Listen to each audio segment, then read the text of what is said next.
안녕하십니까. 저는 사회를 맡은 유용도입니다. 저는 D1에서 상무로 근무를 하고 있고, CNGTV 이제 전문위원을 하고 있습니다. 오늘은 PLM과 MBSE가 앞으로 나아갈 방향에 대해서 1시간 동안 중방송을 하도록 하겠습니다. 먼저 오늘 발표해 줄 분을 소개해 드리도록 하겠습니다. 다소 시스템의 목정수 비즈니스 컨설턴트 분께서 오늘 주제인 PLM과 MBSE 앞으로 나아갈 방향에 대해서 말씀을 하도록 하겠습니다. 목 대표님 간단히 소개해 주시면 감사하겠습니다. 예, 안녕하세요. 다소 시스템의 목종수입니다. 만나뵙게 돼서 반갑습니다. 현재 이제 다소 시스템에서 비즈니스 관련된 컨설팅을 하고 있고 또한 MBS TF 리더를 맡고 있습니다. 예, 고맙습니다. 네, CNGTV 지식방송에서 제조 부문 첫 번째로 지금 MBS 주제를 저희가 선택을 했는데, 간단히 배경을 말씀드리면, 기존에 이제 PLM으로 많은 기간 동안에 기업에서 많이 활용하고 발전해 왔는데, 이제 최근 MBS 이제 모델 베이스드 시스템 엔지니어링 기법들이 지금 해외뿐만 아니라 국내에서도 지금 굉장히 각광을 받고 있습니다. 그 이유가 여러 가지 조기 검증, 그다음에 모델을 통해서 사전에 뭔가 엔지니어 협업할 수 있는 툴로서 각광을 받고 있고, 그래서 오늘은 그런 분야에서 MBS 분야에서 이제 선두 저기 위치를 차지하고 있는 다소 시스템의 글로벌 동향과 그리고 실제 국내에서도 최근 프로젝트 했기 때문에 실제 프로젝트 사례를 통해서 좀 얻어가는 시간을 마련하였습니다. 그러면 저희 목종수 컨설턴트 분의 강의를 듣고 또 Q&A를 진행하도록 하겠습니다. 궁금하신 사항 언제든지 Q&A 질의를 주시면 감사하겠습니다. 목종수 컨설턴트님 발표 부탁드립니다. 예, 안녕하세요. 다시 한번 인사드립니다. 예, 먼저 화면 공유를 하고 말씀드리도록 하겠습니다. 예, 그래서 오늘은 이제 유영호 전문위원께서 얘기해 주셨듯이 PLM과 MBS에 나아갈 길에 대해서 좀 말씀드리도록 하겠습니다. 크게 6가지 말씀드릴 건데요.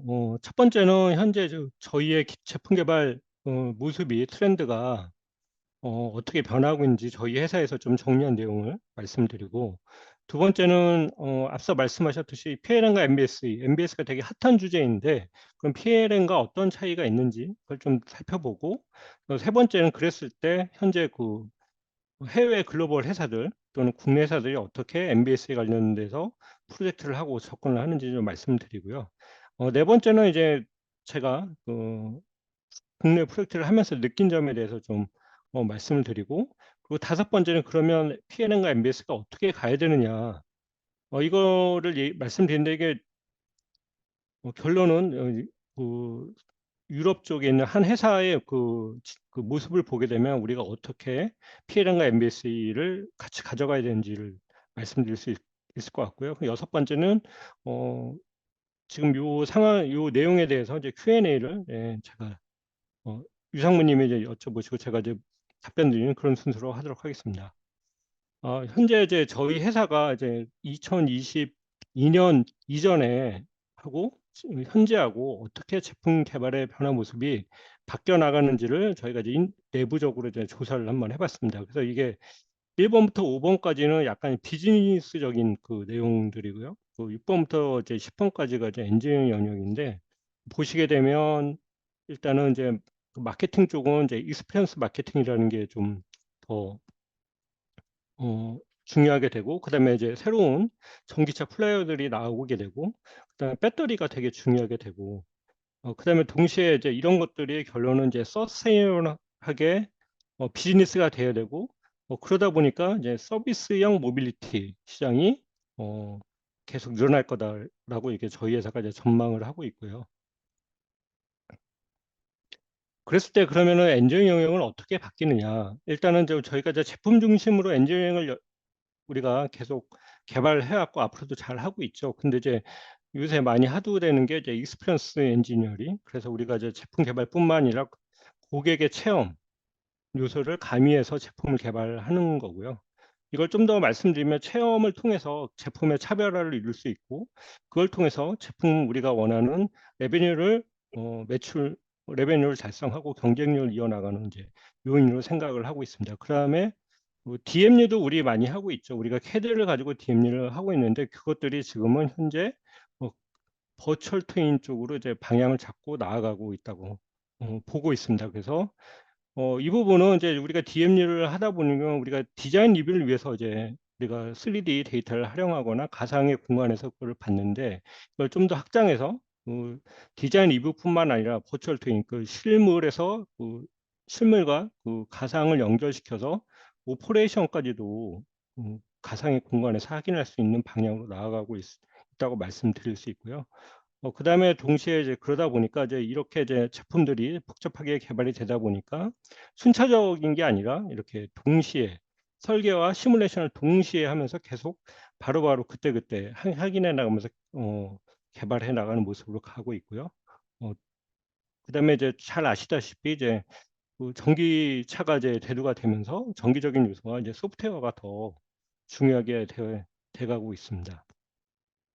그 다음에 이제 그 마지막으로는 이제 엔지니어링과 매니팩처링. 요 앞에서는 이제 설계와 시뮬레이션이었지만, 요 엔지니어링과 매니팩처링 영역도 동시에 이렇게 같이 개발해서 계속 그 동시에 이제 확인하면서 제품을 개발하는 모습으로 나아가고 있습니다. 제가 요 앞에서 이렇게 이제 트렌드를 말씀을 드린 거는 이제 뒤에 이제 결론하고도 연결이 되는데, 결론은 현재까지 우리가 잘 하고 있던 것도 중요하지만 이런 트렌드에 우리가 대응을 해야 거기에 맞는 방법론을 우리 제품 개발에 적용을 해야 우리의 이제 경쟁력도 유지가 되면서 우리의 그 레베뉴도 매출도 그리고 수익도 지속적으로 확보할 수 있다는 말씀에서 이제 미리 말씀드린 거고요. 그럼 두 번째로 PLM과 MBS의 차이점에 대해서 좀 말씀드리도록 하겠습니다. 아마 지금 여기 계시는 분들 이제 참여하시는 분들은 아마 PLM 하시면 어느 정도 다 아시리라고 생각이 들고요. MBSE도 아마 어느 정도 아실 거라고 생각이 듭니다. 왜냐면 이제 MBSE는 뭐 저희 회사뿐만 아니라 다른 회사도 계속 뭐 재작년부터 MBSE 얘기를 했었고요. 그거에 대한 관련된 세미나 등등을 많이 했었고요. 그렇지만 우리가 이제 현재 우리 그 현업 쪽에서는 이제 제품 개발하는 측면에서는 PLM이 상당히 중요한 위치를 가지고 있죠. PLM을 통해서 출도가 되고 그걸 통해서 일이 이루어지고 그걸 통해서 고객 대응을 빨리 할 수 있게끔 하는 이제 그런 부분을 갖고 있기 때문에 PLM이 되게 중요한데요. 근데 이제 뒤에도 뭐 말씀드리긴 하겠지만 현재 어, 그 유럽 쪽이나 일본 쪽이나 미국 쪽에서는 MBS이라는 방법론이 상당히 핫하게 이제 올라오고 있습니다. 이제 어, 아시다시피 우리가 이제 우리 MBSA가 이제 들어오게 된 배경은 뭔가 이제 기존의 방법론을 가지고 제품 개발을 하기에는 뭔가 좀 한계점이 있기 때문에 그 새로운 방법론을 찾아보고 보았던 게 이제 MBS인데 원래는 시작은 시스템 엔지니어링부터 시작을 했고요. 그걸 가지고 이제 모델을 가지고 제품 개발에 적용해서 시스템 엔지니어링 기법을 적용해서 하는 게 MBS인데 여기 보시는 바와 같이 사상이나 추진하는 목표, 영역, 기능, 효과들이 약간은 틀립니다. 그래서 이제 MBSE 관점 오늘은 좀 MBSE 중점으로 좀 말씀을 드리도록 하겠습니다. 그래서 MBSE는 여기 보시는 바와 같이 시스템 엔지니어링 방법과 디지털 환경에서 목적별 모델을 활용해서 제품 개발을 하는 방법론이고요.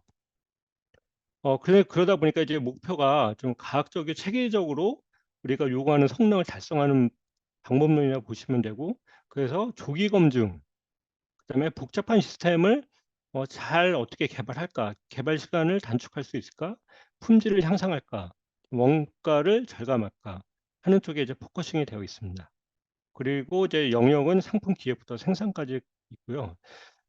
그다음 주요 기능들이 있는데 어떻게 보면 이게 주요 펑션, MBS를 이루고 있는 주요 펑션이라고 볼 수가 있는데 요구사항 관리, 아키텍처 설계, 다분야 통합, 베리피케이션과 밸리데이션들이 있는데 이 부분에 대해서는 좀 더 뒤에서 자세하게 말씀드리고요. 그리고 효과는 이제 당연히 조기 검증을 하는 것 자체가 이제 되게 중요하게 보고 있고, 어, 우리가 이제 개발을 할 때는 항상 그 설계 변수를 빨리 확정을 해야 되는데 그게 그렇게 쉬운 일이 아니죠. 그렇다면 어떻게 하면 그걸 좀 더 학도 높게 설계 방식을 확장할 수 있을까? 그래서 MBS라는 방법론을 가지고 이제 그걸 할 수 있다고 이제 보고 있고요. 그다음에 요구사항부터 VMV까지 이게 VMV는 우리가 보면 시험을 하고 검증을 하고 입증을 하는 부분인데 거기까지 추적성을 어떻게 확보할 수 있는지. 근데 MBS의 방문을 하게 되면 그걸 이제 추적성을 확보할 수 있고요. 그런가 동시에 어, 개발 시간을 단축하고 품질을 확보할 수 있으며 동시에 우리가 잘 만들어진 시스템 또는 그 아키텍처 또 그와 연결된 모델들이 연결되어 있으면 그게 이제 어떻게 보면 이제 엔지니어링 네트워크가 되는 거거든요. 그렇게 되면 기존에 우리가 흩어져 있는 우리가 뭔가 하나의 제품 개발을 하기 위해서 기존 자료를 잘 찾아가지고 우리가 재활용을 하는데 그런 시간들이 상당히 많이 줄일 수 있고요. 그러면서 동시에 이제 연구원들의 그 역량을 상향으로 평준화시킬 수 있는 방법론이라고 말씀드릴 수 있겠습니다. 여기 보시는 거는 이제 그거와 관련된 이제 솔루션들이 있습니다. 일단 PLM은 제가 이렇게 간단하게 얘기했지만 되게 많은 기능들을 갖고 있고요. MBSE 있기 때문에 그거는 이제 그리고 또 잘 아시니까 이 부분은 이렇게 좀 설명을 드리고 MBSE는 아까도 말씀드렸지만 요구사항 관리, 아키텍처 관리, 다분야 통합 설계, VMV 등이 들어오는데 보시는 바와 같이 좀 소프트웨어들이 상당히 많이 좀 복잡합니다. 이런 것들을 연결시켜야 하는데요. 요거는 어떻게 연결했는지 뒤에서 좀 다시 좀 말씀을 드리고요. 다시 한번 좀 정의를 해보면 MBSE라는 거는 앞서 말씀드렸듯이 이제 시스템 엔지니어링이라는 기법을 통해서 갖고 왔기 때문에 시스템 엔지니어링은 이제 인코세라는 협회에서 상당히 많이 발전시켜 나가고 있는 방법이고요. 이거는 이제 여러 기술을 종합적이고 체계적으로 적용해서 전체 시스템이나 서브 시스템의 통합 형성을 과학적으로 연구하고 관리하는 개발 방법론이라고 이제 인코세에 나와 있고 이제 그걸 발전시킨 게 이제 모델 베이스 시스템 엔지니어링인데 인코세에서는 개발의 그 개념 설계 단계에서부터 개발 이후 그래서 라이프 사이클 전반에 걸쳐서 요구사항부터 이 검증 활동을 지원하는데 모델을 적용하는 거고 그걸 시스템 엔지니어링 기법으로 적용하는 걸 이제 인코스에서는 MBSE라고 하고 있고요. 저희가 생각하는 MBSE는 그걸 좀 더 이제 현실화시켜서 제품 라이프 사이클 전반의 디지털 모델들 보시면 요구사항 모델이나 시스템 아키텍처 모델 1D, 3D, 그다음 1D, 3D를 코 시뮬레이션하는 모델, 뭐 FMA, 필수 등 이런 디지털 모델을 활용해서 시스템을 정의하고 그걸 가지고 이제 단위 검증하고 제품 목표 달성을 입증하는 그러한 활동들, 제품 개발 활동을 MBSE라고 하고 있습니다. 그러면 MBSE는 크게 어떻게 구성되어 있냐? 앞서도 말씀드렸긴 하긴 했지만 여기서 이제 크게 네 가지 영역을 볼 수가 있습니다. 크게 이제 첫 번째가 시스템 엔지니어링 영역이 들어오는데 이거는 시스템 엔지니어링의 기법을 갖고 왔다는 거고요. 동시에 이제 그걸 갖고 오게 되면 그 시스템 아키텍처라는 게 여기 들어오게 되는데 우리가 생각하는 시스템 아키텍처 예, 우리가 다 생각하고 있죠. 우리의 시스템 아키텍처 우리가 이제 머릿속으로 이제 다 갖고 계시고 어느 정도 우리가 경험을 많이 갖고 있기 때문에 우리가 개발한 시스템 아키텍처는 우리가 갖고 있는 3D 모델이나 QOM이나 생각이 다 들어가 있죠. 근데 이제 MBS를 하게 되면 그거를 시스템으로 좀 변환을 해줘야 됩니다. 그래서 시스템을 좀 강조를 하고 있고요. 그다음에 1D CA는 결론은 우리가 요구사항대로 시스템을 아키텍처를 하고 그걸 가지고 우리가 원하는 성능대로 나온지 검증을 해야 되는데 실제 우리가 검증하는 방법은 시뮬레이션을 하는 방법과 실제 시험을 해서 하는 방법이 있는데 이제 MBS에서는 이제 이 컴퓨팅 파워가 이제 발전이 되고 이제 소프트웨어가 개발이 되면서 개발이 많이 향상이 되면서 1DCA라는 게 들어와서 시뮬레이션으로 이제 그 부분을 보완할 수 있다고 해서 이제 이게 들어와 있고 크게 여기에 쓰이는 것들이 이제 다이몰라나 모델리카, 매트랩, 시뮬링크 이런 소프트웨어들이 쓰고 있고요. 그 다음에 전통적으로 이제 CAD, CA, PLM들이 엮여져서 그래서 이 네 개가 엮여져서 MBSE가 된다고 이제 말씀드릴 수 있겠습니다. 그러면 이게 어떻게 적용이 되느냐. 보시는 바와 같이 MBSE를 표현하면 이렇게 됩니다. 위에는 이제 제품 개발 프로세스가 들어오고요. 아래는 이제 V 커브라고 이제 들어오게 되는데, 이제 V 커브는 이렇게 요거를 반으로 잘라서 보게 되면 왼쪽과 오른쪽이 있습니다. 왼쪽은 뭔가 요구하고 만드는 부분이고, 오른쪽은 그걸 검증하는 부분이에요. 그래서 이걸 반을 이렇게 잘랐지만 이걸 다시 포개면 똑같이 맞습니다. 그래서 V커브라는 게 요구 사항대로 만들어졌는지, 우리가 그 요구 사항대로 아키텍처를 만드는 게 그것들이 제대로 성능을 만들고 있는지, 그다음에 그 아키텍처를 받쳐주고 있는 컴포넌트들이 제대로 만들어졌는지를 이렇게 V커브로 이제 검증하는 부분이 더 들어와 있다고 보시면 되고요.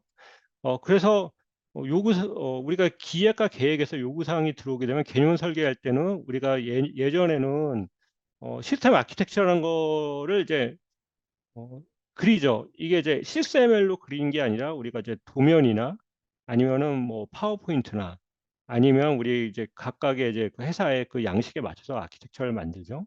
그리고 나서 바로 설계에 들어가죠. 근데 이제 이런 것들이 더 들어와 있다고 말씀드릴 수 있고요.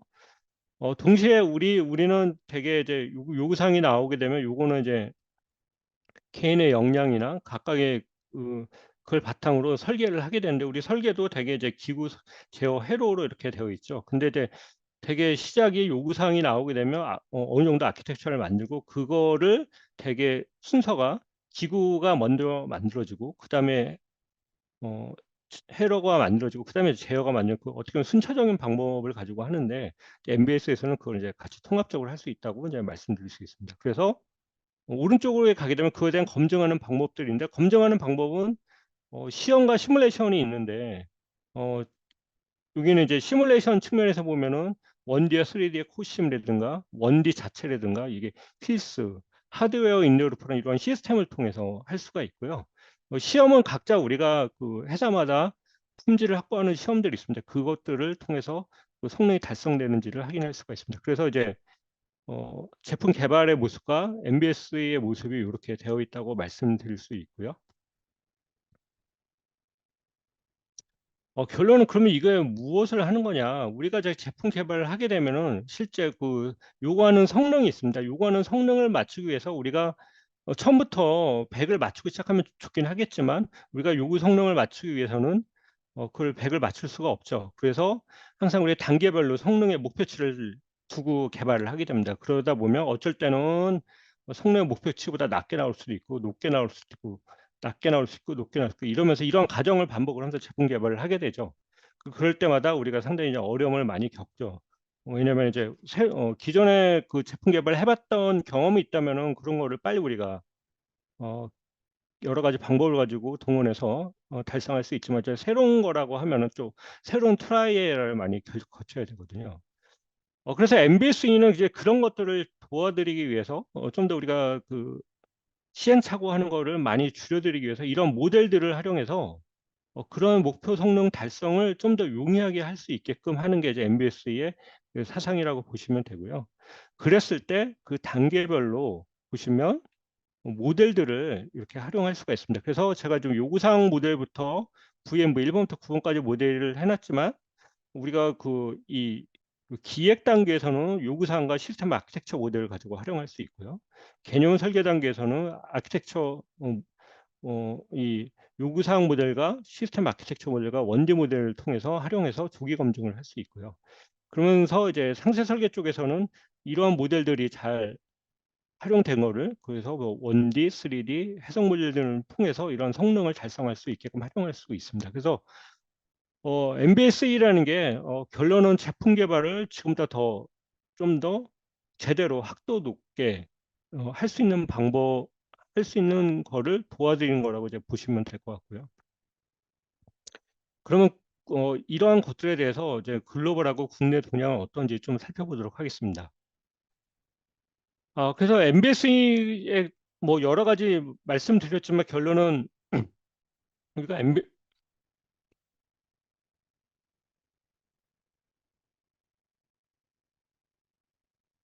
MBSE가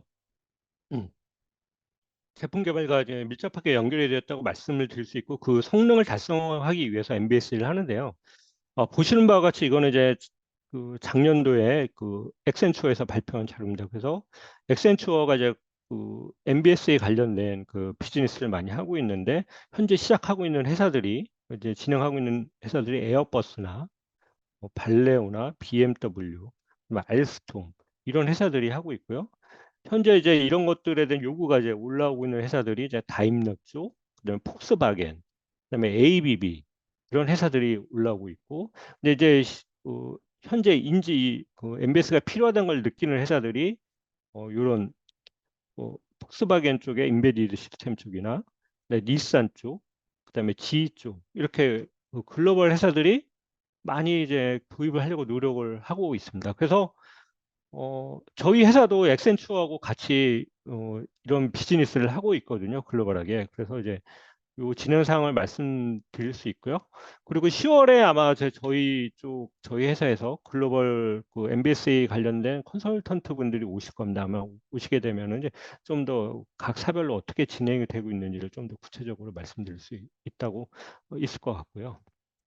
이렇게 진행이 되고 있고, 이 구체적인 내용들은 제가 이제 말씀 안 드린 이유는 회사마다 시작하는 포인트가 되게 다양합니다. 그래서 어디는 이제 아키텍처부터 시작을 하고요. 어디는 이제 그 VMV 쪽부터 시작을 하고, 어디는 어, 다분야 통합 설계 쪽부터 시작을 하고 하는데 그런 것들이 다 회사의 상황에 맞게 MBS가 진행이 되고 있다고 말씀드릴 수 있겠습니다.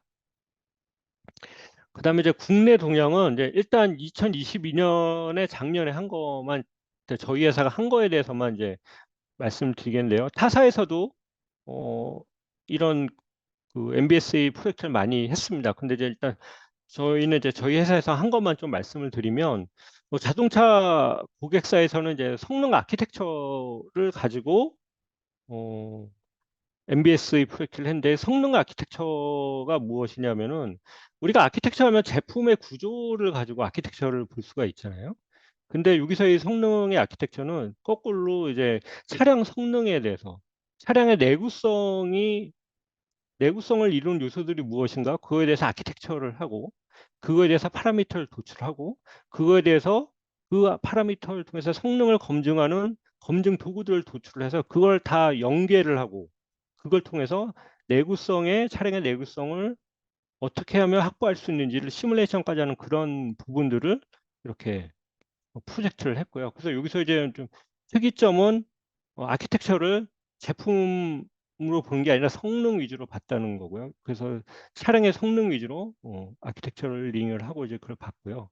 그다음에 B사 같은 경우에는 제가 이제 제품 말씀드리면 좀 그러긴 하니까 어떠한 이제 그홈 어플라이언스에 새로운 기능을 이제 달아야 됩니다. 그래서 이제 전혀 해보지 않은 기능들이에요. 그래서 그거에 대해서 저희 글로벌 회사들하고 저희 글로벌 컨설팅 팀하고 협업을 해서 그 시스템을 아키텍처링을 하고 그다음에 그 새로운 기능을 다는 거 전혀 해보지 않은 그 부분에 대해서 1D 시뮬레이션을 모델링해서 아키텍처와 연계를 해서 그 초기 개념 설계 단계에 이 구조가 우리가 원하는 성능을 달성할 수 있는지 없는지를 확인하는 그러한 프로젝트를 했고 했고요. 그다음에 이제 요 세 번째는 좀 더 B사보다는 좀 더 큰 개념으로 했습니다. 그래서 MBSE 개념 전체적으로 그걸 갖고 왔을 때 어떻게 우리의 제품 개발 프로세스가 어떻게 변화하는지 이제 그거를 먼저 보고요. 그래서 전체적으로 요구 사항부터 아키텍처를 하고 다분야 통합 설계를 하고 검증하는 것들을 요소들을 아까 제가 보여드린 제품 개발과 관련된 그 MBSE 모델 활용하는 모습 그 장표를 보여드렸잖아요. 그 개념대로 영역별로 어, MBS의 도입에 대해서 검토를 해보았습니다. 그래서 하다 보니까 저희가 이제 레슨런을 좀 얻을 수가 있었는데요. 아, 그 전에 요거는 좀 이제 어, 그 해외 선진사들이 어떻게 MBSE 작업을 하는지 좀 약간 동영상을 꾸몄는데 요거는 좀 저희 회사가 약간 좀 아끼는 동영상인데 제가 오늘 좀 보여드리는데요.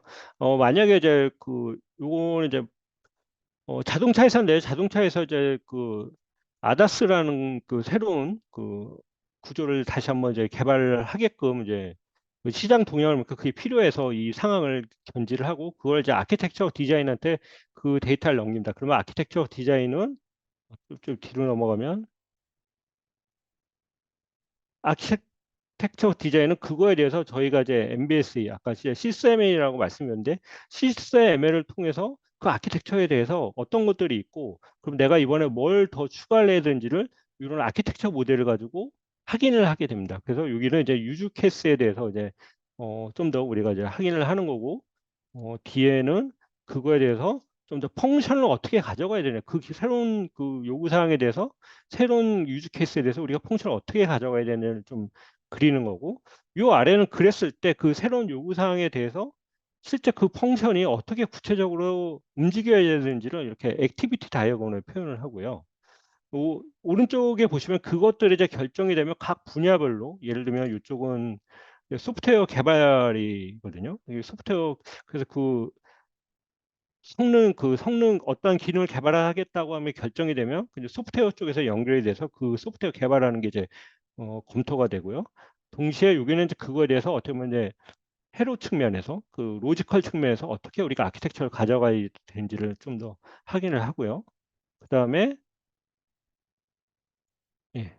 그리고 이런 것들이 이제 3D하고 어떻게 연결이 되고 그게 도면화로 어떻게 빠져야 되는지까지 다 연결을 해서 실제 그거를 검증하는 것까지 하는 이제 이 프로세스로 되어 있습니다. 그래서 요거는 이제 제가 뭐 다음 달에 오시면 좀 더 구체적으로 그 내용을 들으실 기회가 있을 거라 생각이 들고요.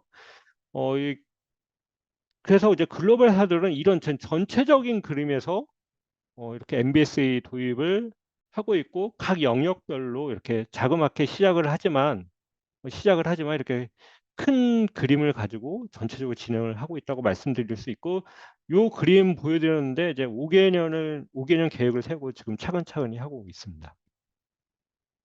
넘어가겠습니다.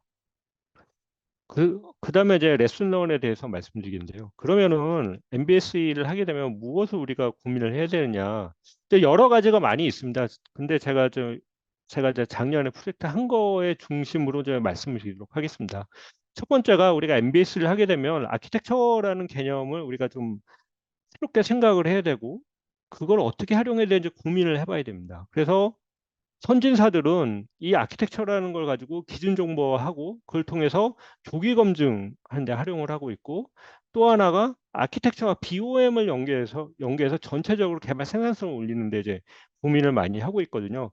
근데 제가 요 말씀드린 거는 저희가 이제 고객사와 하다 보니까 그럼 과연 우리가 우리 회사에 맞는 아키텍처를 어떻게 활용해야 되는지 그게 빠른 시일 내에 결정되기가 쉽지는 않더라고요. 왜냐하면 우리가 기존에 개발하는 모습이 있기 때문에 과연 이 개발 모습에 우리가 아키텍처를 넣는 게 과연 효과가 있는지 타당한지 합리적인지를 고민을 해봐야 되거든요. 이제 그런 부분이 좀 계속 고민이 되는 부분이고요. 그다음에 이제 아키텍처를 통해서 이제 원디몰을 통해서 이제 조기 검증을 할 수 있는데 이거는 저희가 이제 저희 회사 이제 솔루션을 말씀드린 저희 회사의 카티아 매직이라는 거하고 이제 다이몰라를 연계를 하면 이제 아키텍처 한 거하고 원디 모델 시뮬레이션하고 연결해서 그 아키텍처 레벨에서 조기 검증을 할 수 있거든요. 근데 이제 이게 저희 회사 얘기만 했지만 타사도 다 이렇게 할 수가 있습니다. 여기서 중요한 거는 그러면 우리가 아키텍처하고 원디 모델 할 때 조기 검증할 때 과연 우리가 어디까지 조기 검증을 할 거냐. 개념 설계 단계에서. 그거에 대한 전략을 세울 필요가 있습니다. 무조건 연결을 해서 확인한다? 그거는 뭐 우리가 시간과 노력을 많이 투입하면 할 수 있겠죠. 하지만 우리가 좀 더 빠르게 우리의 개발 방향성을 정하고 그다음에 다른 회사하고 차별화되게 한다고 하면은 우리가 좀 더 아키텍처 원디 모델을 어디에 집중적으로 집중해서 개발을 하고 그걸 활용해 좀 그런 전략을 세워야 될 필요가 있고요. 그 다음에 MOE와 MOP, TPM이 있는데 제가 아까 이제 V사이클에서 이제 MOE, MOP, TPM을 설명을 안 드렸었는데요. 이거는 시스템 엔지니어링을 하게 되면 그 성능을 검증하기 위해서 이 파라미터들 MOE, MOP, TPM을 관리하게 되어 있습니다. 그래서 MOE는 그 시스템 레벨에서의 이 제품이 제대로 만들어졌는지를 확인하는 거고요. MOP는 시스템 서브 시스템 컴포넌트 레벨에서 내가 원하는 요구 성능이 제대로 나오는지, 그다음에 TPM은 성능에 영향을 미치는 설계 변수들이 뭔지를 이렇게 관리하는 그런 체계거든요. 근데 되게 현실적으로 가게 되면 우리는 이걸 암묵적으로 다 알고 있습니다. 근데 논리적으로 좀 비주얼하게 정리하기가 쉽지는 않죠. 예, 그래서 이 부분이 좀 정리가 잘 되는 게 되게 중요한 것 같고, 고객하고 이게 프랙티를 하다 보니까 이 부분이 우리가 상당히 그냥 암묵적으로 많이 정리가 된 게 있었다는 걸 좀 어느 정도 이해를 할 수 있었고, 그거를 이제 좀 더 시스템에서 보일 수 있게 해주고, 그걸 통해서 추적성을 확보하게 하니까 많은 하다 보니까 우리가 개발을 할 때 우리가 좀 유사 파생 상품을 개발해도 왠지 새로운 느낌으로 개발하는 게 아니라 이러한 MOE, MOP, TPM 자체를 분석한 그 데이터를 갖고 개발을 하기 때문에 좀 더 빨리 개발할 수 있는 효과를 볼 수 있다는 것을 이제 서로 이해를 할 수 있었고요. 동시에 이제 네 번째는 원디아 3D 코 시뮬레이션입니다. 이거는 뒤에 이제 VMV 측면에서 이제 말씀드린 건데 결론은 우리가 이 원디아 3D가 이 코 시뮬레이션 하는 이유는 우리가 어떠한 설계를 하게 되면 기구적인 거는 3D를 통해서 해결할 수가 있겠죠. 그렇지만 우리가 제어하고 연결이 되어 있다. 그 기구적인 게 제어하고 연결해서 컨트롤하는 게 연결했다 하게 되면은 그걸 시뮬레이션 하기는 어렵습니다. 그래서 그런 거를 해결하기 위해서 원디아 3D 코 시뮬레이션이 나오게 된 거고 그걸 통해서 우리가 제어와 기구와 회로가 연결해서 시뮬레이션을 해볼 수 있고요. 그러다 보니까 보시면 FMI하고 FMU라는 그런 그 기술들에 대해서 확인을 해야 됩니다. FMI는 서로 모델과 모델 간의 그 인터페이스, 펑셔널 모컵에 대한 인터페이스를 얘기를 하는 거고요. FMU는 펑셔널 모컵이라고 하죠. 그래서 그 모델과 모델 간의 데이터를 주고받는 게 아니라 모델 안에도 서로의 그 서버가 다 붙어 있어서 실제 데이터를 주게 되면 진짜 실제처럼 움직일 수 있게끔 하는 그런 부분인데요. FMU는 당연히 FMI를 활용해야 됩니다. 그런 것들이 있고요. 이런 기술에 대해서 우리가 좀 더 개발할 필요가 있고, 그 다음에 차수 축소 모델. 그래서 3D를 우리가 제대로 만들어서 돌리려고 하면은 상당히 시간이 많이 걸리죠. 그래서 그거를 많이 이제 간략화해서 하는 그런 기술들이 있는데 이제 그런 기술에 대해서 우리가 좀 고민을 해봐야 되고요. 그 다음에 1DCA, 그러니까 우리가 시뮬레이션, 1D 시뮬레이션 예를 들면 저희 회사로 따지면 다이몰라나 이제 모델리카들이죠. 타사도 있습니다. 이것들을 어디에 제품 개발 어디서부터 어디까지 써야 되는지를 우리가 좀 고민을 많이 해야 될 것 같습니다. 그리고 마지막으로 그 MBSE가 그 제품 개발에서도 뭐 고려가 돼야 되지만 실제 중요한 거는 엔터프라이즈 레벨에서도 MBSE가 고민이 되는데 그러려면 PLM하고 연결이 돼야 됩니다. 그래서 이건 이제 타사의 예인데 타 이제 가전 회사의 예인데 먼저 아키텍처의 포트폴리오를 갖고 있어요. 그래서 이번에 새로운 그 요구 사항 또는 사양이 들어오게 되면 이 아키텍처 포트폴리오에서 유사 아키텍처를 생성을 하게 됩니다. 그럼 걔를 선택하면 걔를 통해서 이봄이 만들어지고 캐드도 어느 정도 만들어서 나오게 됩니다. 그러면 작업자들은 그걸 가지고 작업을 하게 되고 엠본까지도 어느 정도 만들어질 수 있게끔. 그래서 디지털 컨티니티로 치면은 그 우리가 그 설계부터 생산까지 연결시킬 수 있는 그런 측면에서 MBS의 PLM의 연계를 이제 고민할 필요가 있는 거죠. 이건 상당히 이제 파워풀하다고 보는데 이게 다른 의미로 보면은 아키텍처라는 게 우리가 검증된 내용을 이미 우리 경험한 내용을 잘 정대해서 넣어놓고 있다고 하면은 그것들이 이본과 엠본과 캐드에 연결이 되어 있다면 우리가 유사 제품을 만들 때 그 아키텍처를 최대한 활용해서 찾아와서 쓰게 되면 우리는 어느 정도 어, 목표 성능의 달성 가능성을 상당히 올려놓고 시작을 하기 때문에 제품 개발의 기간을 단축하면서 품질을 올릴 수 있는 아주 획기적인 방법이라고 생각이 들고 이런 거에 대해서 우리가 좀 더 연구를 해볼 필요가 있다는 거를 고객하고 같이 느끼게 되었습니다. 예, 그러면은 이제 좀 빨리 하도록 하겠습니다. PLM과 MBS의 방향성인데요. 이 부분은 이 PLM과 MBS 방향성을 좀 말씀드리기 위해서는 현재 우리가 처한 이제 상황을 좀 말씀드리면 우리가 이게 이제 자동차 산업 쪽인데요. 시장을 선점하고 미래 지속성을 우리가 확보해야 되면서 동시에 우리가 잘하고 있는 시장에서 지배력을 확보를 해야 되죠. 그러려면 우리는 둘 다를 해야 된다는 거를 어, 그, 이 조성한 님이 이렇게 발표를 하셨고요. 그래서 이런 새로운 거, 전동화 커넥티비티, 자율주행에 대한 모빌리티의 핵심 역량 확보하는 게 중요하고, 그다음에 고객이 원하는 다양한 제품을 생산하는 것이 중요하다. 그랬을 때 저희가 좀 봤을 때 새로운 거는 어떻게 보면 자율주행차고 전기 동력차고 우리가 잘하는 거는 내연기관이거든요. 여기도 산업연구원에서도 똑같이 발표를 했습니다. 이거를 둘 다를 잘하기 위해서는 요 아래를 다시 만들어야 된다. 재구축을 해야 된다고 얘기를 했는데 똑같습니다. 우리가 기존에 하고 있는 PLM 그것도 잘해야 되고 새로운 그 기술들에 대해서 새로운 제품에서 대응하는 것 둘 다를 잘 해야 되죠. 그러려면 이제 제가 봤을 때는 MBS는 새로운 부분 현재 지금 잘하는 것도 하면 좋긴 하겠지만 좀 더 새로운 부분에 좀 더 우리가 포커싱을 맞춰서 도입을 하는데 좀 고민을 해봐야 되고 KLM은 지금 우리가 이제 경쟁력을 가지고 아주 잘 하고 있는 영역에 대해서 적극적으로 활용을 해야 되고 앞서 말씀드렸듯이 디지털 컨티니티를 올리기 위해서 우리가 PLM을 어떻게 활용해야 되느냐 이제 그거에 대해서 고민을 해볼 필요가 있습니다. 그리고 궁극적으로는 그 두 개가 연결이 돼야지 제가 보기에는 앞으로의 시대에 우리 제조업 그리고 제품 개발을 한 측면에서 경쟁력을 가져갈 수 있다고 생각할 수 있고요. 그래서 요거 이 회사를 하나 들고 났습니다. 이 회사는 이제 그런 방향으로 나가는 회사인데요. 일단은 여기 보시면 이노베이션 측면과 오퍼레이셔널 엑셀런스, 뭐 카본 뉴트럴리티가 있는데 중요한 거는 이러한 일렉트리컬 오토노머스 모빌리티 이런 새로운 걸 위해서 이노베이션을 레버리지 하겠다는 이제 전략을 갖고 있고 동시에 우리가 잘하기 위해서 우리가 코스트 측면에서 캐시플로우 측면에서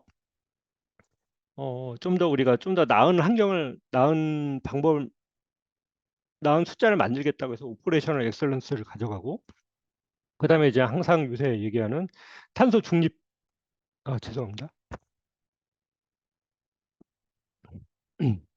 항상 서스테이너빌리티를 얘기하고 우리 환경을 얘기할 때 그런 부분에 대해서 이렇게 전략을 세우고 어,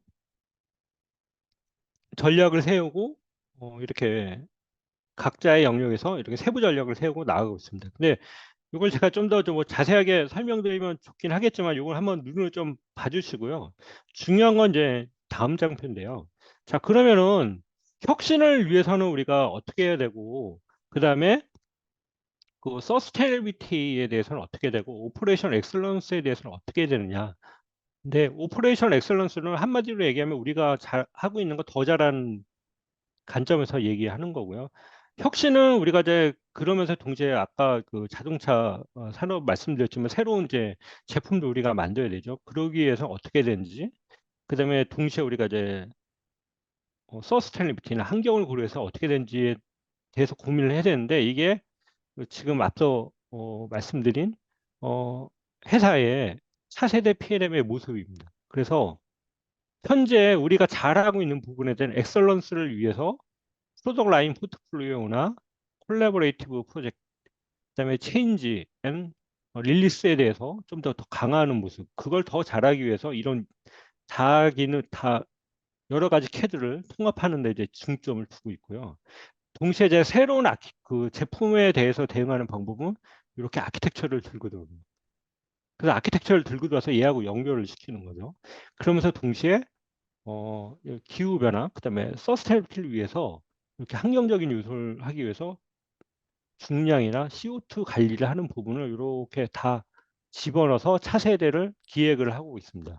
그래서 어떻게 보면 이 그 주제 오늘 말씀드린 주제의 답이 될 수 있는 회사 회사인데요.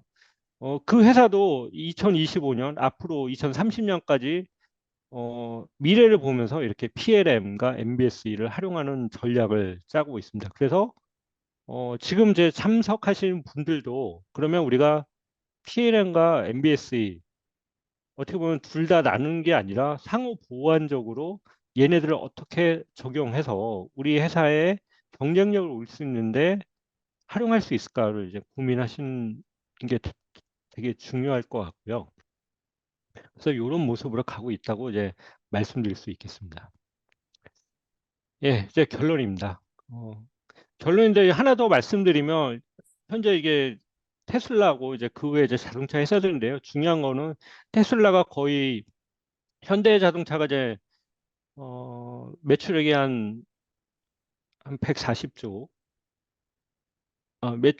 된다. 이게 시가총액을 말씀드리면 한 7배의 차이가 납니다. 시가총액이. 그게 왜 그럴까요? 매출은 또 반대거든요.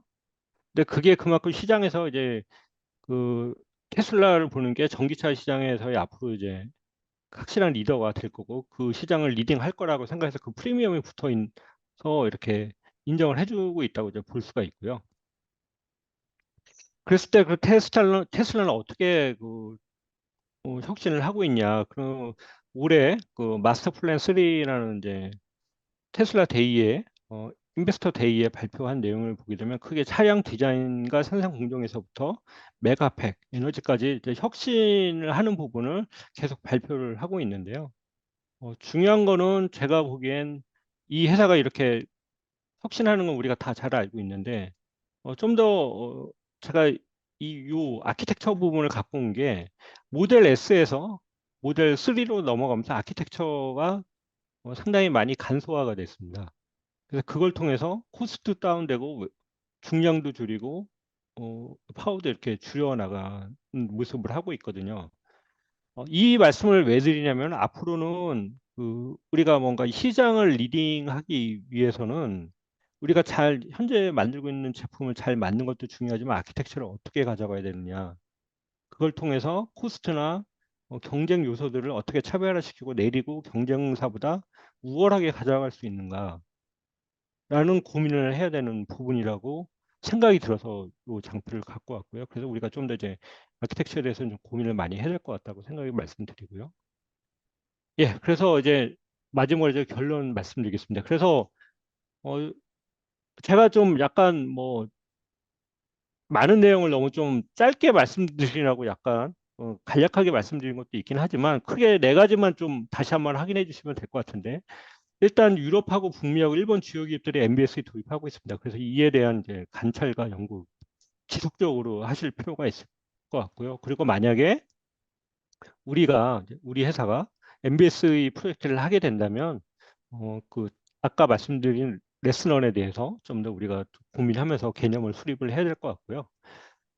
그다음에 그 차세대 PLM에 아까 그 선진사의 차세대 PLM 모습을 보여드렸죠. 그 차세대 PLM에는 이러한 개념들이 더 들어와서 좀 얘기가 돼야 될 것 같고 결론은 MBS의 PLM의 융합이 되게 어떻게 보면 이제 시간이 갈수록 더 필요해질 시점이 올 거다라고 이제 말씀드릴 수 있겠습니다. 그래서 예, 제 발표는 여기까지 말씀을 드리고요. 다음은 Q&A로 넘어가도록 네. 하겠습니다. 장시간 말씀하신다고 힘들었습니다. 감사드리고요. Q&A 여러 많은 분들이 해주셨는데 미리 저희가 기존의 고객분들, 이 프로젝트 하신 분들, 그다음에 기존에 많이 집어넣었던 것들을 가지고 조금 제가 한번 요약을 해봤습니다. 그래서 한 5가지 정도를 하고, 그다음에 질문하신 분들에 대해서 잠깐 설명을 드리도록 하겠습니다. 일단 5가지 하기 전에 제일 먼저 질문 주신 분한테 서로 답변을 하도록 하겠습니다. 아까 국내 동향에서 C 회사의 사례를 말씀을 잠깐 하셨는데요. 네, 그 유용성을 어떻게 확인하셨나, 이제 그 질문하셨습니다. 그래서 그게 굉장히 저도 궁금한 부분이 있어서 잠깐, 유용성, 네, 유용성, 어떤 POC를 네, 통해서 어떤 효과를 보려고 회사에서 네. 하셨나라는 부분이 있습니다. 일단은 이제 그 시사 같은 경우에는 그 MBS에 대해서 이렇게 어느 정도 이제 사전 공부를 많이 하시고 하셨는데 저희하고 POC한 거는 그 유용성을 확인하기 위해서 하신 음, 거고요. 그 유용성을 확인해 볼까 일단 첫 번째가 조기 검증 가능하다. 조기 검증 가능하다. 두 번째가 기구와 그 제어 쪽에 시뮬레이션을 기존에 있는 그 시뮬레이션 툴들을 활용해서 해볼 수 있다. 그게 나왔고요. 그 다음에 아키텍처를 잘 활용하면 그게 선행 개발 쪽, 그다음에 제품 개발 쪽에 유용하게 쓰일 수 있다. 는 거를 이제 개념적으로 이제 인지를 하셨고, 그래서 올해도 또 프로젝트를 하고 계십니다. 그 그거는 이제 혹시 네, 그 진행하고 있는 내용이라서 그건 나중에 또 따로 말씀드리도록 하겠습니다. 혹시 재사용도 가능한가요? 캐드처럼? 아, 그쵸. 이 제일 뭐 제가 여러 가지 효과를 말씀 안 드렸는데 어, 아까도 엔저링 네트워크라고 말씀드렸잖아요. 우리가 이제 아키텍처에 모델들을 다 달아놓는다면 그 아키텍처 시스템이라는 곳에 1D 모델, 3D 모델, 해석 모델 등등등 여러 가지를 달아놓으면 그게 엔저링 네트워크가 되기 때문에 걔를 가지고 재활용할 수가 있습니다. 그래서 네. 상당히 처음 프로젝트에는 많이 우리가 시간과 공을 들이지만 다음 프로젝트에 유사표를 하게 되면 그만큼 시간을 세이브할 수가 있습니다. 그냥 그 저희가 준비한 거하고 질문하신 거 유사한 게 있어서 저희가 한 5가지 먼저 좀 진행하도록 하겠습니다. 뭐 모든 분야가 다 이거를 잘할 수 있을 것 같지는 않은데 국내에는 혹시 어떤 분야에서 주로 MBS를 관심이 많으신가요? 예, 일단 저희 회사 이제 문의 들어오는 회사들 보면 일단 자동차가 있고요. 두 번째가 A&D, 세 번째가 하이텍. 지금 요새 요 회사들 쪽에서 상당히 그 요구 사항이 많이 있고요. 그다음에 이제 중공업 쪽도 좀 관심을 많이 갖고 계십니다. 예, 두 번째로 그렇습니다. 뭐 기존에도 저희가 기술이 도입될 때 해외에서 저희가 사례를 봤을 때 국내하고 같은 경우도 있고 또 해외보다 국내가 더 활발한 경우가 있는데요. 네. 이 MBS를 이렇게 접근할 때 연구를 많이 하셨을 텐데, 국내 기업하고 해외 기업의 뭐 접근 방식이 어떤가요? 뭐 공통점이나 차이점 있으시면 좀 말씀 부탁드립니다. 예, 그러면 제가 이제 작년에 저희 회사 이제 그 MBS 관련된 컨퍼런스를 좀 갔다 와서 그 글로벌 컨설턴트들하고 좀 얘기를 한 건데요. 일단 유럽 쪽은 그 MBS에 대한 개념이 있습니다. 그래서 아예 저희 같은 회사하고 같이 일을 하세요. 그래서 컨셉이나 비전을 미리 다 정해 놓으시고요. 하나씩 하나씩 이렇게 해 나가고 계시는 모습이고요. 미국 같은 경우에는 그 아예 그 A&D 같은 경우에는 미 국방부가 아예 시스템 아키텍처 할 때는 시스템이라는 걸 써서 하라고 아예 정해놨기 때문에 어, 미국 쪽은 시스템 그 아키텍처를 하게 되면 시스템을 당연히 해야 된다고 생각을 하고 있고 이제 그런 것들이 A&D뿐만 아니라 자동차, 하이텍 쪽으로 계속 퍼져나가고 있고 프로젝트를 할 때 개념을 잡는 것보다는 어떻게 구현을 할 거냐, 어떻게 모델링을 할 거냐라는 관점에서 가고 있고요.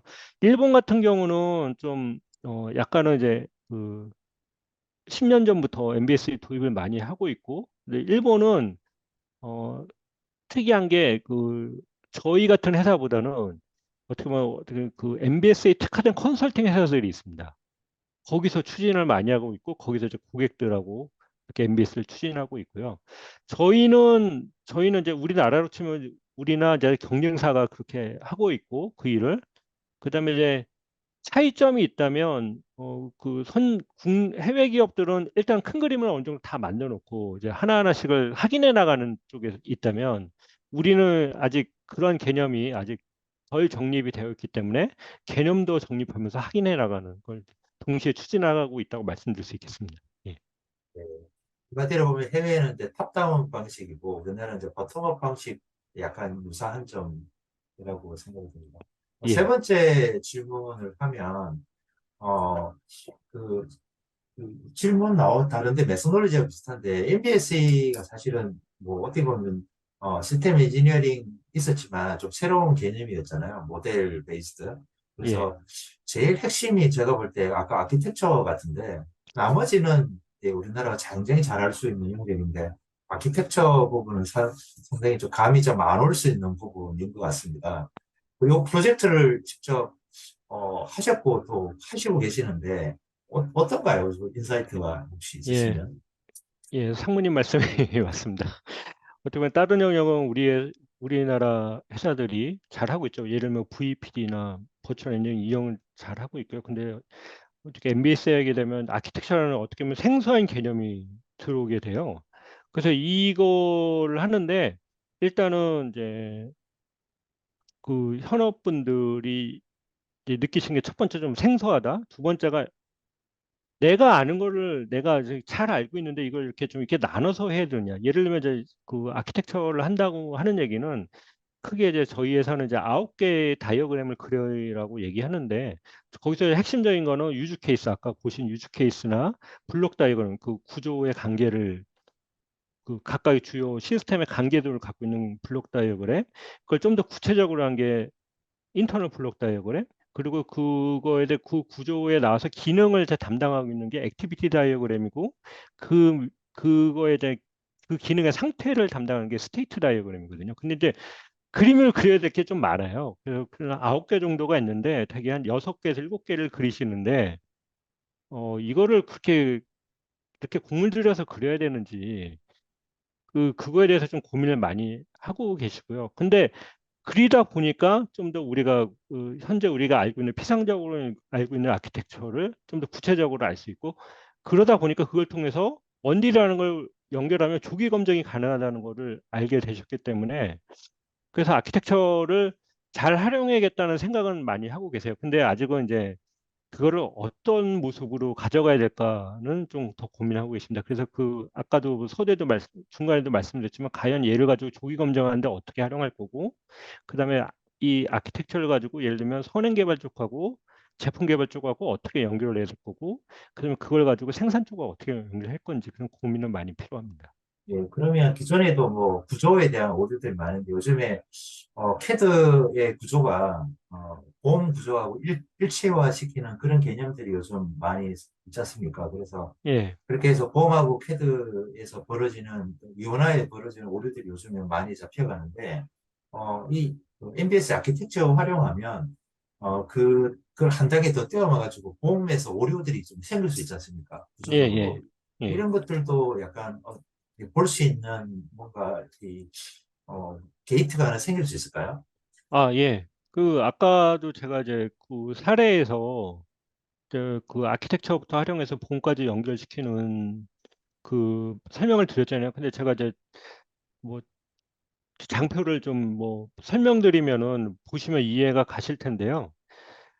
당연히 그 중요한 거는 개발은 개발로 끝나는 게 아니라 결론 뒤에 생산까지 이루어지는데 봄하고 연결되는 거 되게 중요하고요.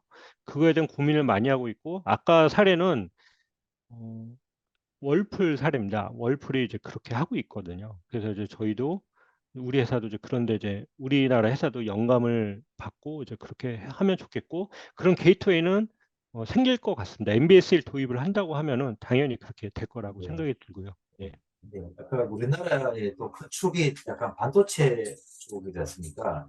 예, 그래서 뭐 AI 반도체라든지 뭐 이렇게 반도체 쪽에 MBS 뭐 약간 뭐 특화되는 방향으로 뭐 있거나 이런 것들이 혹시 있을까요? 예. 그래서 저희 고객 중에 이제 하이텍 반도체 회사 분들이 있고요.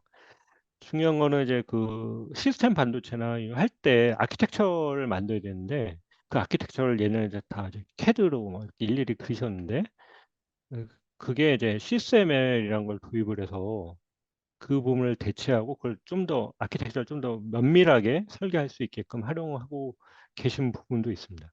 예. 그래서 네, 반도체 쪽에는 아키텍처를 활용할 수 하면 쓸 수 있고요. 예. 뭐 AI 반도체도 궁금하시면 저희 다소 시스템의 목종수 대표님 좀 연락을 하시면 좀 더 자세하게 알려줄 수 있을 것 같습니다.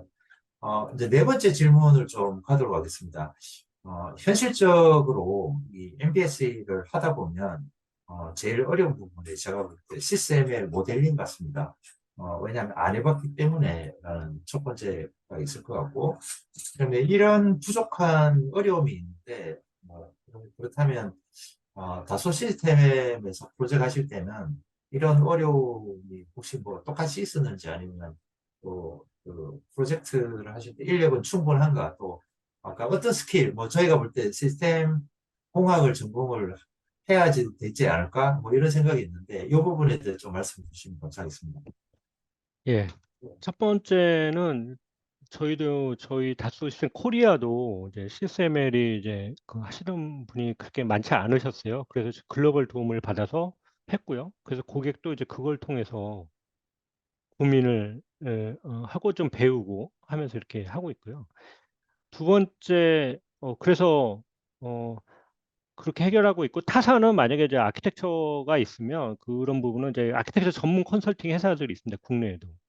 그러면 그 회사에 맡기고 그 결과물을 받아가지고 실제 제품 개발에 활용을 하고 있고요. 두 번째로 그러면 우리가 아키텍처를 할 때 시스템 엔지니어링 공학을 공부를 해야 되느냐? 만약에 이제 그런 그 난리지가 있으면 해주는데 있으면 좋고요. 어, 하지만 중요한 거는 결론은 이 아키텍처를 가지고 제품 개발에 적용하는 게 제일 중요한 거거든요. 그러면은 그 아키텍처를 만드는 방법은 뭐 저희 회사나 다른 회사에 대해서 좀 배우시고 그다음에 그걸 가지고 우리가 제품 개발에 어떻게 적용해야 되느냐 그거는 뭐 그렇게 알려주는 회사 학교나 그런 부분들이 많이 없습니다. 그래서 그건 우리가 알아서 풀어나가야 되는 문제거든요. 예, 그래서 답변은 어, 공부하면 좋고 그렇지 않더라도 할 수 있다고 말씀드릴 수 있겠습니다. 예, 뭐 마지막 질문 오기 전에 요즘 뭐 또 제일 화두가 있습니다. 뭐 ESG, 더소에도 ESG와 관련된 솔루션, 특화된 솔루션으로 있는 걸 알고 있고, 네, 그래서 ESG 경영이 있는데, 뭐 ESG 경영하고 APS 관계가 어떻게 될까?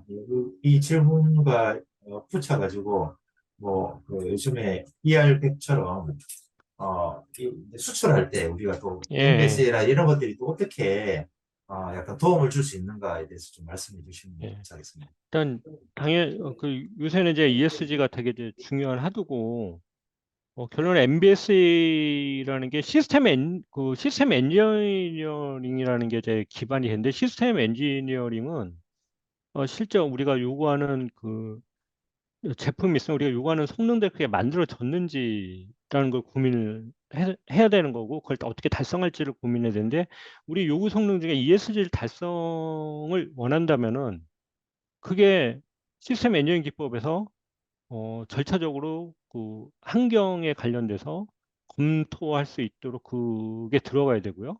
그러면서 동시에 그 아키텍처 측면에서는 ESG의 환경을 다루는 펑션들 그런 게 들어가줘야 되고 그걸 검증하는 부분들이 추가가 되면 될 것 같습니다. 그래서 MBSE로 ESG를 충분히 풀 수 있다라고 말씀드릴 수 있고요. 근데 수출하는 쪽에서는 당연히 지금 뭐 우리 갈수록 그각 나라별 그 규제도 더 올라갔고 레벨이 올라가고 있고 또 저쪽 그 선진 나라에서도 요구하는 수준이 상당히 올라가고 있거든요.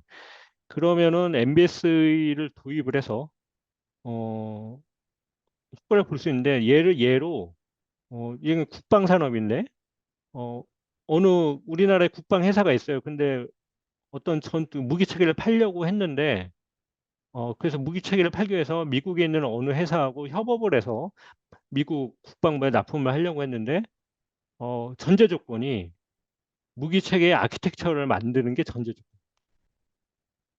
그러면 우리나라 회사도 그 무기 체계의 아키텍처를 만들 수 있는 역량을 갖고 있어야 되거든요.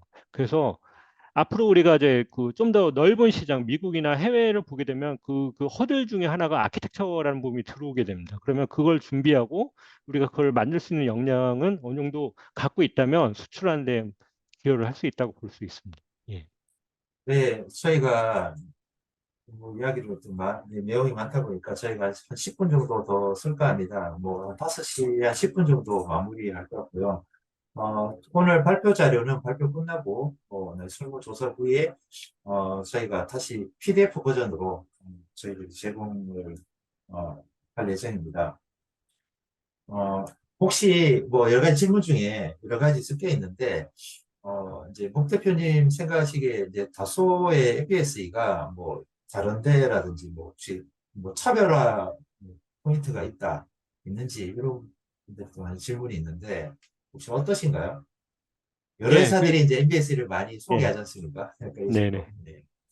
예, 지금 뭐 현재 필드에서 이렇게 있긴 한데 이제 경쟁사들이 MBSE 추진하는 방법하고 저희 회사가 추진하는 방법이 약간 차이가 있습니다. 그래서 근데 내용은 똑같아요. 개념이 뭐냐면 아키텍처를 만들고 그걸 가지고 그 1D라는 시뮬레이션하고 연계를 해서 그 시뮬레이션 결과를 확인하고 그러면서 추적성을 확보하고 그러면서 제품 개발을 좀 더 낫게 하는 이제 그런 컨셉은 똑같은데 이제 그 접근하는 방법이 약간 차이가 있습니다. 그래서 저희는 실제 MBS의 영역의 요구사항부터 생산, VMV부터 생산까지 있다면 저희가 좀 더 이제 집중하는 부분은 아키텍처 영역이라고 말씀드릴 수 있고요. 경쟁사는 좀 더 이제 시뮬레이션, 1D 시뮬레이션이나 다분야 통합 그쪽에서 시작을 합니다.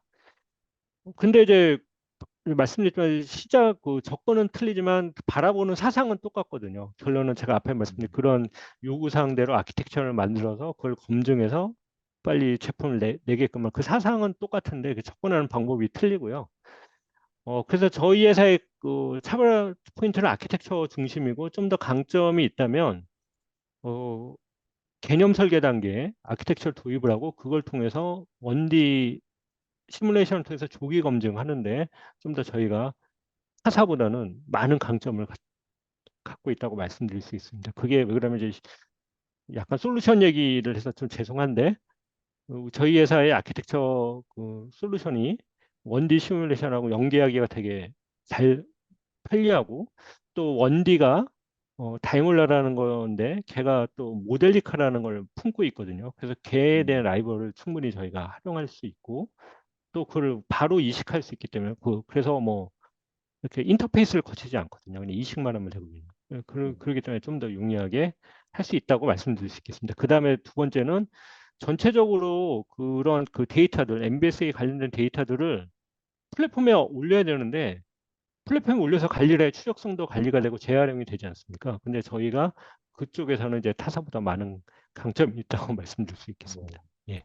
뭐 네, 두 경험도 가지입니다. 예. 중요하고, 네, 예. 경험도 중요하고, 뭐 저희가 3D를 늘 강조했는데, 1D 시뮬레이션이 이렇게 중요한지 아키텍처 하는데 또 새삼스럽게 다시 또 느꼈습니다. 그러니까 다섯 번째 질문을 들어가기 전에 하나만 더 드렸습니다. 뭐 클라우드 관련된 것도 있고, 어, 그 기업마다 비즈니스 로직이 존재하지 않습니까? 그것들을 최적화도 필요할 텐데 보통 하실 때 이거를 뭐 템플릿화 해가지고 뭐 커스터마이즈 한다든지 뭐 이런 것들이 기존에 이제 PLM은 이런 공식이 돼 있는데 네. MBS는 어떤가요? MBS는 이제 그 아까 엑센추어 같은 회사는 그런 로직을 이제 만들고 있습니다. 예, 그리고 이제 저희 회사도 지금 만들고 있는 중이고요. 그래서 어, 결론은 MBS를 어떻게 보면 이제 이게 효과가 있다면 우리 기업에 빨리 적용하는 게 중요한 거라고 봤을 때 저희 회사도 준비를 하고 있다고 말씀드릴 수 있고 템플릿화도 어느 정도 가능하다고 봅니다. 예, 네, 저는 충분히 왜냐면은 그 예를 들면 아키텍처의 어떤 특정 성능을 조기 검증하기 위해서 그 프로세스를 아예 템플릿화해서 적용해 버리면 내가 아키텍처 만들고 특정 성능을 확인하기 위해서 원디 이렇게 일일이 알아서 연결하는 게 아니라 파라미터만 주면 돌아가게끔 할 수가 있기 때문에 그건 충분히 가능하다고 볼 수 있습니다. 예. 예, 그렇죠. 마지막 질문 전에 하나만 만약에 이제 고객분들이 이제 클라우드로 다 쓰고 싶다 전체를 예. 뭐 혹시 가능한가요? 예, 클라우드로 쓰면 제일 좋은데요. 일단은 뭐 클라우드 저희 회사가 아직은 그냥 있는 그대로 말씀드리면 클라우드로 전환 중에 있습니다. 그래서 이제 이러한 기능들을 이제 클라우드에서 쓰신다면 그래도 한 조금은 좀 기다리시면 되지 않을까 생각이 듭니다. 천천히 준비가 필요한 것 같습니다. 예, 네, 예. 마지막 질문을 좀 해보도록 하겠습니다. 이제 그 기업에서 MBC도 하게 되면 또 앞에 이제 컨설팅이라는 걸 받게 될 텐데, 이제 그리고 그 컨설팅을 받고 구축을 하고 나면 어떤 변화에 대해서 좀 궁금한 부분이 있습니다. 예를 예, 들어서 캐드는 저희가 교육하고 기업의 설계자가 문부에 적용을 해서 계속 쌓아가지 않습니까? 모델링하고 설계를 하고 PLM은 업무 프로세스를 분석하고 정의한 다음에 뭐 그 절차대로 따라가기만 하면 사실 좀 쌓이지 않습니까? 네. MBS는 어떤가요? MBS도 거의 유사하다고 말씀드릴 수 있을 것 같은데요. PLM 같은 거 예를 들면 설계 변경 절차가 있다면 그게 정형화돼서 그 절차대로 따라가면은 그 데이터도 쌓이고 그 일한 그 내용도 쌓이고 해서 계속 쌓여 나갈 수 있죠. 근데 그거를 MBS로 바꿔서 얘기하면 내가 특정 그 제품의 특정 성능을 개발하는 프로세스를 정형화하고 싶다고 하면은 MBS라는 걸 가지고 와서 우리가 이렇게 하면 되죠. 요구사항을 정의하고 아키텍처를 만들어서 그를 아키텍처 만들고 조기 검증을 위해서 원디 시뮬레이션 연결하고 검증하고 그리고 나서 그 결과를 설계해 주는 그 프로세스를 규칙화하면 됩니다. 그러면 어떻게 되냐면 CAD가 이제 그 모델링하는 거를 내재화시키고 역량을 올린다고 하고 PLM이 그 라이프 사이클에 관련된 전반된 내용을 내재화하고 역량을 올리면 MBS는 제품 개발에 대한 것을 내재화하고 올린다고 이제 말씀드릴 수 있겠습니다. 예. 네. 이제 시간, 질문, 뭐 이런 답변 주셔서 감사합니다. 마지막 장표 하나 뒤로 하나 보시면. 예. 네. 어, 나머지 제가 질문을 저희가 답변 못 드린 부분은 다시, 서면으로 메일이나 좀 드리도록 하고요. 마지막에 이제 제가 저도 좀 MBS에 관심이 많아서 작년에 정리를 해봤습니다. 그래서, 저희가 중요한 부분은 일단 첫 번째 이제 이해를 해야 되는 부분이 굉장히 클 것 같고요. 이제 이런 부분에서 MBS는 저희가 볼 때 우리가 새롭게 도입하는 부분이기 때문에 방법론이나 도구라든지 일하는 부분, 특히 뭐 조직이라고 이런 부분들을 좀 체계적으로 좀 알아갈 필요가 있다. 이해를 하고 난 다음에 접근하면은 저희가 볼 때 굉장히 좋고 이걸 잘 구축하게 되면 또 오히려 이제 시스템 띵킹 같이 시스템적인 생각이라든지 디자인도 바꿀 수도 있고 그러니까 그 기존의 불합리한 보험의 에러 부분들은 제가 볼 때 많이 개선이 될 것 같습니다. 불합리한 곳에서 이제 에러들이 발생을 많이 하기 때문에 어떻게 보면 MBSE가 모델 기반 체계공학이기 때문에 또 그런 부분에 대해서 좀 많은 해결책이 되지 않을까라는 생각이 듭니다. 어, 장시간 또 발표해 주신 우리 다소 시스템의 목종수 컨설턴트님께 큰 박수 부탁드리고요. 장시간 들어주셔서 감사합니다. 예, 고맙습니다. 예, 감사합니다.